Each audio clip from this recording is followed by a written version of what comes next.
Football is getting very close in Duval. The Jacksonville Jaguars, the whole squad will be in camp in less than a week, getting ready to defend their AFC South title in Liam Cohen's second season, and also the second season for that guy caught in midair, defensive lineman B.J. Green, and he is also our guest here on The Insiders. B.J., thanks so much for taking a few moments to join us here. Before we get to football, before we start talking about camp, I want to talk about your summer side hustle first.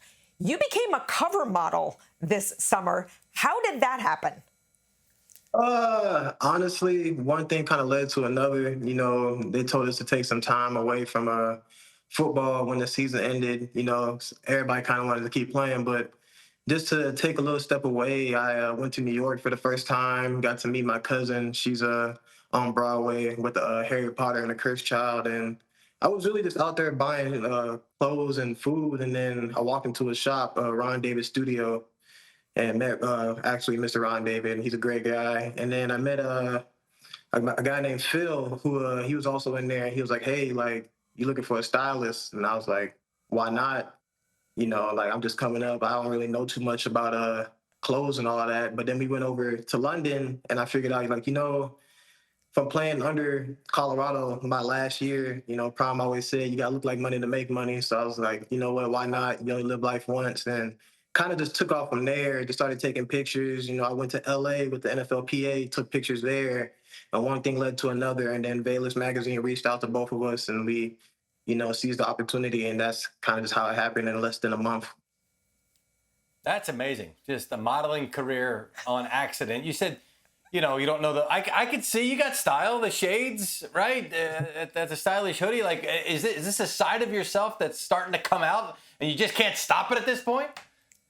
No, I think it's all me. Like, on the field, that's a different part of me. You know, when I'm taking pictures, that's a different part of me. But it all kind of gravels up into who BJ is overall. So I wouldn't necessarily say it's anything different than what I've already been doing myself. You know, my parents, you know, forcibly made me take pictures when I was a kid, but now I'm kind of just going with the flow, just being able to express myself and all of those areas of just creativity. You know, I met Martellus Bennett actually out there in California, and he was just telling me all about that and just living life more playfully. So I'm just enjoying everything and making sure I take advantage of everything as well. Well, let's talk about the BJ we're going to see on the field.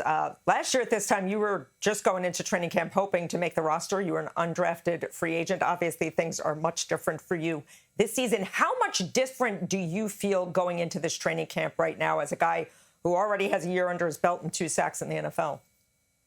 I'm still humble. Like, I feel like I still haven't accomplished what my standard is and what I know I can be. But after playing a year and having as much success as we did last year, and being around great guys like Josh, Trey, Eric, D-Ham, you know, being locker mates with a guy like Devin Lloyd, seeing what greatness looks like, you have no choice but to step it up in terms of the off season. You know, after my parents let me like take a break, I was right back in the weight room, right back doing all the things I knew I needed to do in order to be what I know I can be coming this fall. You know, taking the right steps and OTAs, making sure I grow, and just taking all the proper precautions. So.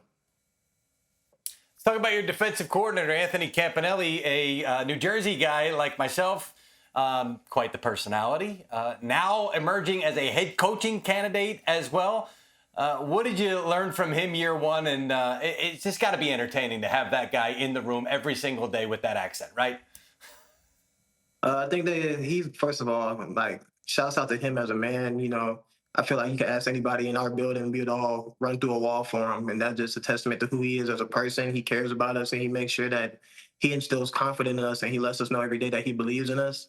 I think the biggest thing that I learned from him last year is just be who you are with us. Like, we're not trying to take anything away from who you are as a person, but as long as you can do that as a cumulative effort and making sure that we all do what we're supposed to do, you know, the fun and the plays will come. And those are the things that we saw last year, especially with the defense, making sure we take the ball away. You know, he'll never shy away from a moment to show us some boxing history and boxing highlights. You know, at times I feel like we're watching boxing and we're in football, but you see it on defense when we all come out and we attack the football. We're all punching out the ball. So obviously it's working. You know, he's a very intense dude, and that intensity, you know, it channels and it travels throughout the whole defense, and it's electrifying, and it's amazing to be a part of. You mentioned a bunch of the guys on the defense that you're with, top-level players, Josh Hines, Allen among them. What are you able to pick up just from being around them and playing with them? Your process is everything. I think just being under Josh and Trey and just Eric and Ham, being around the guys like that who've been doing it successfully for a very long time, it's all about your preparation and your process, how you go into the game, what you're looking at, the tape, obviously things that you pick up through college in order to get to the NFL. But that's what separates college from the NFL is the attention to detail. That's what makes good great. So just being able to see those little things that you can pick up on during the season, how you can play chess on the field and take advantage of all those little opportunities that might come even when you don't know when they're coming, but making sure that you're ready when they do come, making sure you take care of your body, making sure you can not just bring football everywhere with you, turn your mind off sometimes so you don't overthink and just when it's time to turn it back on, being confident in all the preparation that you put in. Those are the little things that they taught us and that I'm very grateful for. BJ, you started last season, a couple of snaps here and there. I think there were a couple of inactives as well.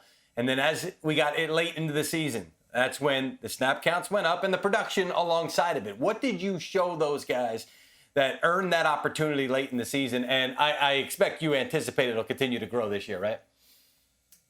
Just exactly who I've been. Like, it's not nothing changes. Like, you don't have to do anything special to be special. I feel like just making sure that I'm the exact same person, and that consistency is what showed up throughout the year, making sure I'm consistently the same person, putting up my best foot forward every single day, and being ready when your number's called at the same time.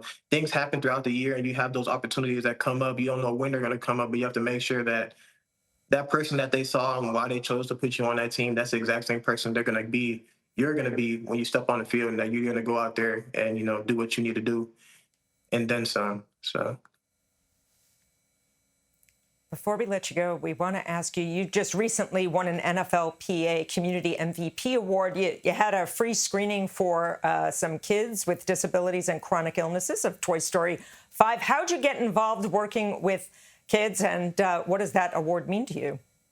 I've always been involved with kids specifically with disabilities because my two younger siblings, they have disabilities. My little brother has Down syndrome and my little sister had a heart condition. So I've always been around that, and that's always something that's been near and dear to my heart. I was very inspired to start my own foundation, inspired by a Burst Big Adventure out of Atlanta, Georgia. They take kids to Disney World, and I'm an alumni of that. So I wanted to do something that wasn't necessarily connected to football. I know a lot of guys do football camps, and that's amazing as well, but I wanted to go somewhere a little bit different and to a different hobby that I have. Football is something that I love to do. I eat, sleep, and breathe it. So, movies are also something that helps me alleviate my mind and takes away and helps me just take a break. So I wanted to just include that and include them in that and just making sure, bring them with me. So we did that. I made sure that, there wasn't any theatrics with it. They were just coming with me to the movies. Everybody was just one big family. Had everybody come out there, take a couple pictures, and I'm definitely going to be doing another event very soon. Good on you, man. Great to hear that, and come talk to us when you have your next event. Let's give you some love for BJ's big heart down there. And as new Disney employees, we approve of the movie choice. But one more thing for you. You had 2 sacks last year. We're expecting more this year. Can we incorporate the modeling into the sack celebration? I mean, you weren't even alive probably when Madonna was voguing. Can we do something like that? I don't know. I watched Zoolander the other night, so I might be a little inspired. There it is. I might hit the Magnum. Who knows? Right. BJ, thank you so much. Good luck with the modeling. Good luck with the football. I will see you in training camp. I'm going to be down there for Back Together weekend. Thanks so much for joining us. Man, thank you guys for the opportunity.